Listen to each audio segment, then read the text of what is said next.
अस्सलाम वालेकुम व्यूअर्स, आप देख रहे हैं रिच पाकिस्तान विद अब्दुल रहमान और आज हम डिस्कस करेंगे दो इंटरेस्टिंग न्यूज। पहली तो आई है जापान से, जहां की कंपनी ने पाकिस्तान को 35% सस्ता खाम तेल और गैस मुहैया करने की ऑफर की है। याद रहे, पाकिस्तान सालाना 27 अरब डॉलर्स का तेल, गैस और इसकी मसनूआत इंपोर्ट करता है और हमारी सबसे बड़ी इंपोर्ट्स पेट्रोलियम प्रोडक्ट्स हैं। इसको डिस्कस करेंगे और इस ऑफर के जरिए पाकिस्तान कितनी बचत कर सकता है वो आपको बताएंगे। जबकि आज की दूसरी खबर, रावलपिंडी में एक इंतहाई अहम गुर्दों के इलाज का अस्पताल Rawalpindi institute of urology and transplant तकरीबन मुकम्मल हो गया है।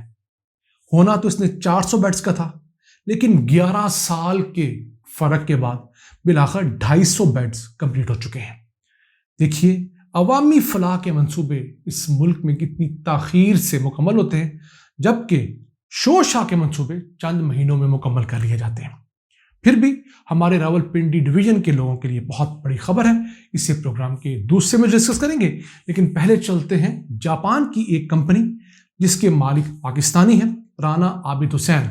उन्होंने टोक्यो में पाकिस्तानी सफीर बशीर तारड़ को एक ऑफर भेजी है कि अगर पाकिस्तानी हुकूमत चाहे तो इनकी कंपनी, जो कि एक आयरिश कंपनी के साथ जॉइंट वेंचर में है, वो पाकिस्तान को 35% तक सस्ता रशियन तेल और नाइजीरियन गैस मुहैया कर सकते हैं। जी हाँ, ये बेसिकली एक ट्रेडिंग कंपनी है जो कि दुनिया भर से सस्ते दामों जहां क्रूड ऑयल और गैस अवेलेबल होती है परचेज करते हैं, फिर आगे जाके मुख्तलिफ मुल्कों को बेचते हैं। तो चूंकि राना आबिद हुसैन एक पाकिस्तानी निजात जापानी शहरी हैं, तो उन्होंने मुल्क को सर्व करने के लिए ऑफर दी है।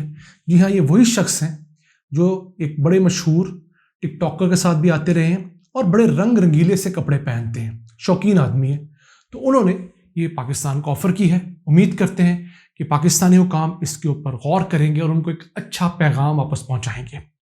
अब पाकिस्तान की टोटल गैस, ऑयल और कोयले की इंपोर्ट्स 29 अरब डॉलर्स हैं सालाना पिछले साल की।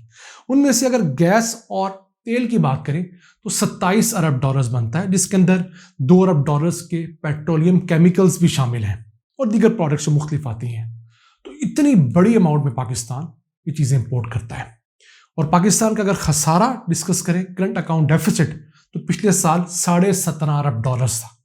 यानी हमारे खसारे से तकरीबन 150% ज्यादा इंपोर्ट्स हमारी पेट्रोलियम मसनूआत की हैं। अगर किसी तरीके से पाकिस्तान कहीं से सस्ती पेट्रोलियम मसनूआत ले लेता है या खुद प्रोड्यूस करने लगता है, यकीन कीजिए हमारे ये खसारे 2-3 सालों में कवर हो सकते हैं। तो अब टोटल तो हम वहां से नहीं इंपोर्ट कर सकते ऑब्वियसली, ना इस कंपनी की इतनी कैपेसिटी है और ना ही पाकिस्तान अपनी लॉन्ग टर्म कमिटमेंट्स की वजह से इनसे खरीद सकता है। लेकिन इन राना आबिद हुसैन का कहना है कि जितनी गैस और तेल हम मुहैया कर सकते हैं पाकिस्तान को 1 साल के पीरियड में, उससे हुकूमत को सालाना 1 अरब डॉलर्स की बचत हो सकती है। तो पाकिस्तान जैसे मुल्क के लिए जो आजकल 500 मिलियन डॉलर्स के लिए यहां वहां भागा फिर रहा है, 1 अरब डॉलर्स की बचत एक बहुत बड़ी बचत है। याद रहे, ये ऑफर रशियन डायरेक्ट ऑफर के अलावा है। रूस ने भी पाकिस्तान को सस्ता तेल और गैस देने की ऑफर कर रखी है। वो मुआहिदा गवर्नमेंट टू गवर्नमेंट होगा। यह मुआहिदा एक प्राइवेट कंपनी का हुकूमत पाकिस्तान के साथ होगा अगर इस पर अमल किया गया। तो देखिए, मुल्कों के पास बचतों के बहुत मौके होते हैं, सिर्फ उन मौक़ों को कैश करना होता है, अच्छी निगोसिएशंस करनी होती हैं। तो उनके जरिए आप मुल्कों की पटड़ी सीधी कर सकते हैं और उनको तरक्की के रास्ते पर डाल सकते हैं। आइए चलते हैं आज की दूसरी अहम खबर। रावलपिंडी का डिवीजन बहुत अहम डिवीजन, जिसके अंदर सन 2012 से एक गुर्दों का अस्पताल अंडर कंस्ट्रक्शन था। 2012 में उस वक्त के चीफ मिनिस्टर शहबाज शरीफ ने इसका संग बुनियाद रखा। इसने 2015 में मुकम्मल होना था, उन्हीं के टेन्योर में मुकम्मल ना हो सका। 2018 तक यानी 6 साल शहबाज शरीफ के टेन्योर में यह अस्पताल मुकम्मल नहीं हुआ, जिसने 3 साल में होना था। फिर बुज़दार सरकार आई, वो तो ढीली थी ही, उसने अपने 3 सालों में कोई काम नहीं किया। फिर परवेज इलाही के दौर में भी इसको मुकम्मल तौर पर कंप्लीट नहीं किया जा सका। इस दौरान इंतहाई सुस्त रवि से काम जारी जरूर रहा, कभी बंद हुआ कभी जारी रहा। तो अब की लेटेस्ट रिपोर्ट यह है कि 400 बेड्स के इस प्रपोज्ड हॉस्पिटल में से 250 बेड्स का अस्पताल मुकम्मल कर लिया गया है और ये 96 कनाल रकबे के ऊपर तामीर हुआ है। इसकी ज़मीन बेसिकली सन 2010-11 में ही महकमा ज़राअत पंजाब से ले ली गई थी और उन्होंने ये शहर के करीब ज़मीन देकर रवात शिफ्ट होना कबूल किया था, जो कि पैराफ्री कंसिडर होती है। अब इस अस्पताल के अंदर एमरजेंसी तैयार हो गई है, ओपीडी, लिथोट्रॉप्सी, डायलिसिस और जो ब्लड वगैरह की पैथोलॉजी लैब्स हैं ये भी मुकम्मल हो गई हैं। तो उम्मीद है अगले 1-1.5 हफ्ते में इसका इफ्तिताह भी बाकायदा हो जाएगा। फिलहाल इसको अनऑफिशियली लोगों को ट्रीटमेंट के लिए खोल दिया गया है। या डिस्कस ये करना था कि देखिए कितने अहम अवामी फलाह के मंसूबे, जैसे अस्पताल है, यूनिवर्सिटियां हैं, कॉलेजेस हैं, ये साला साल तामीर होते रहते हैं। जिस मंसूबे ने 3 साल में 2 अरब रुपए से मुकम्मल होना था, इस मंसूबे के ऊपर 11 साल लगे और रकम भी बढ़कर 2 अरब से तकरीबन 4 अरब रुपए खर्च हो चुकी है। इस दौरान कितने ऐसे मरीज होंगे जो गुर्दों की पैवंदकारी का वेट करते करते इस दुनिया से चले गए? कितने ऐसे बेचारे होंगे जो डायलिसिस के लिए तड़पते तड़पते जाने फानी से कूच कर गए? तो हमारी हुकूमतों को कम से कम इस मैदान में थोड़ी शर्म करनी चाहिए, थोड़ा एहसास करना चाहिए कि इस तरह के अहम मंसूबे जो कि हेल्थ से रिलेटेड हों, जो कि तालीम से रिलेटेड हों, उनको रेड फ्लैग किया जाए। यानी उनकी फंडिंग सबसे पहले जारी होनी चाहिए, ना कि उन मंसूबों की जो कि ज़ाती तशहीर के लिए बनाए जाते हैं। इसी तरह का एक अस्पताल सन 2006 से लाहौर में ज़ेरे तामीर है। जुबली टाउन के एरिया में पाकिस्तान का सबसे बड़ा डेंटल हॉस्पिटल, जिसका नाम फातिमा जना इंस्टीट्यूट ऑफ डेंटिस्ट्री भी है, वो तब का ज़ेरे तामीर है। 18 साल होने को है। अभी उसके बाहर टाइल वर्क हो रहा है, काम हो रहा है, लेकिन कम से कम 1 साल उसको अभी भी फंक्शन होने में लगेगा। न जाने इस तरह के कितने छोटे दरमियाने अस्पताल अंडर कंस्ट्रक्शन चल रहे हैं।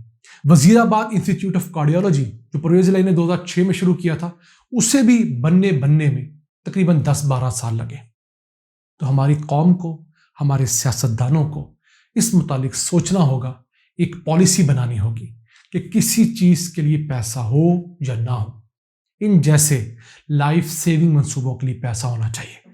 और एक ऐसा अस्पताल जिसने ना सिर्फ गुर्दों की बीमारियों का इलाज करना है, बल्कि गुर्दों के डायलिसिस के बाद गुर्दों की पैवंदकारी भी वहाँ होनी है। और वो state of the art institute होगा, पूरे डिवीजन के लिए नहीं बल्कि पूरे सूबे और पाकिस्तान के लिए। तो उस मंसूबे की ताखीर किसी सूरत नहीं होनी चाहिए, और अगर ताखीर होती है तो उसके लिए मुतलका हुकाम को उल्टा अटकाना चाहिए। वो ब्यूरोक्रेट्स, वो सियासतदान जो फंड्स जारी नहीं करते इन मंसूबों के लिए। क्योंकि जिस दौरान ये अस्पताल बनता रहा, लाहौर में मेट्रो बस बनकर तैयार हो गई 11 महीने में। लाहौर में मेट्रो ट्रेन $1.5 अरब से बन के तैयार हुई है। तकरीबन कोई 250 अरब रुपए का प्रोडक्ट लाहौर में बनकर तैयार हुआ। उसके लिए बहुत फाइट की नून लीग ने, लेकिन इस जैसे मंसूबे के लिए किसी ने खास फाइट नहीं की।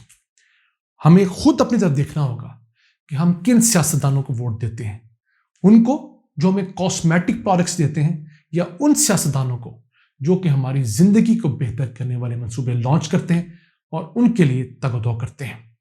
नाज़रीन, ये था आज का एपिसोड। हमें उम्मीद है आपको पसंद आया होगा। अपनी तमाम सजेशंस, आरा से हमें कमेंट बॉक्स में लिखकर जरूर आगाह रखा करें। अपने मेज़बान अब्दुल रहमान को इजाज़त दीजिए। अल्लाह निगहबान।